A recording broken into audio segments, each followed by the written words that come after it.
പ്രതികരണം വരികയാണ്. ഇന്ന് ടി.പി. ചന്ദ്രശേഖരന്റെ ഓർമ്മ ദിനമാണ്.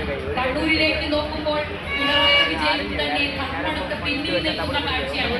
ഒരു യുവ നേതാവിന് മുന്നിൽ വിറച്ചു നിൽക്കുന്ന കാഴ്ചയാണ് രമയ്ക്കും കേരളത്തിനും കാണാനാകുന്നത്. മട്ടന്നൂരും കൂത്തുപറമ്പും മറ്റ് പയ്യന്നൂരും അതുപോലെ തന്നെ തളിപ്പറമ്പിലും എല്ലായിടത്തും CPM വിറയ്ക്കുന്ന പാർട്ടി കൊത്തളങ്ങൾ ക്ഷയിക്കുന്ന കാഴ്ച, അവിടെയെല്ലാം വോട്ട് ചോരുന്ന കാഴ്ച, ഒന്നടങ്കം ചോർന്നൊലിച്ച് UDF വലിയ വിജയമുണ്ടാക്കുന്ന കാഴ്ച രമ ഇന്നേ ദിവസം കാണുന്നു. അത് രമയ്ക്ക് വലിയ ഒരു ആശ്വാസമാകുന്ന കാഴ്ചയാണ്. ചന്ദ്രശേഖരനെ എന്ന് വിളിച്ച ആ പാർട്ടി എങ്ങനെയാണ് പാർട്ടിയുടെ തത്വങ്ങളിൽ നിന്ന് അകന്നുപോയതെന്ന് ചന്ദ്രശേഖരൻ കാണിച്ചു കൊടുത്ത ആ പാർട്ടി ഇപ്പോൾ ആ പാർട്ടിയുടെ പ്രവർത്തകർ തന്നെ ശിക്ഷിക്കുന്ന കാഴ്ച രമയ്ക്ക് ഇന്ന് തന്നെ കാണാൻ കഴിയുമെന്നാണ് ഈ പ്രതികരണം കാണിക്കുന്നത്. രമയുടെ പ്രഖ്യാപനമാണ്. പിണറായി വിജയന്റെ മുഖത്ത് ഇതിൽ കൂടുതൽ ഒരു അടി ആർക്ക് നൽകാൻ കഴിയുമെന്ന് തോന്നുന്നില്ല. പിന്നിട്ട 6 റൗണ്ടുകൾ മതി കേരളമേ, ഇത് മതി. അതായത് ധർമ്മടത്ത് പിണറായി വിജയനെ ഉറപ്പിച്ച ആദ്യ 6 റൗണ്ടുകൾ മതി. ഇത് പിണറായി വിജയൻ കേരളത്തിന് നൽകാനുള്ള മറുപടിയാണ്.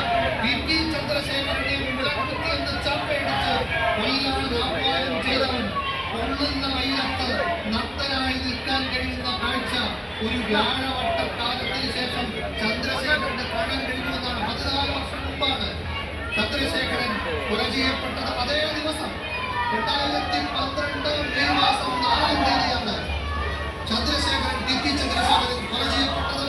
ആ ദിവസം ധർമ്മടത്ത് പിണറായി വിജയൻ 6 റൗണ്ടിൽ പിന്നിൽ പോകുന്ന കാഴ്ച നോക്കി കേരളത്തോട് കെ രമ പറയുന്നു, പിന്നിട്ട് 6 റൗണ്ടുകൾ മതി കേരളമേ, ഇത് മതി.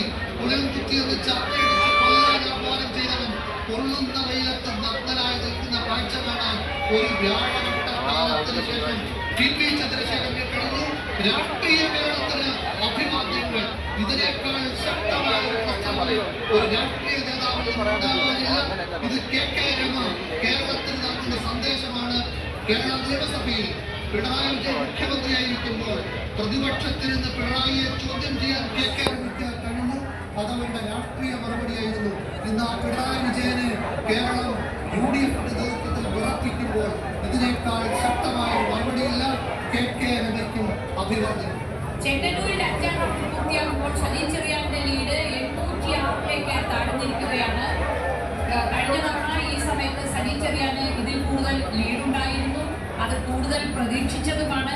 കഴിഞ്ഞ തവണ വലിയ ലീഡ് ചെങ്ങന്നൂരിലെ ഭൂരിപക്ഷം സലീം ചെറിയാന് 32,000 ഇപ്പോൾ അദ്ദേഹത്തിന്റെ ലീഡ് വളരെ കുറഞ്ഞിരിക്കുന്നു. ലീഡ് കുറഞ്ഞാൽ ഇത്ര നേരം അദ്ദേഹത്തിന് പിടിച്ചു നിൽക്കാൻ കഴിയുന്നത് വലിയ കാര്യമാണ്. 14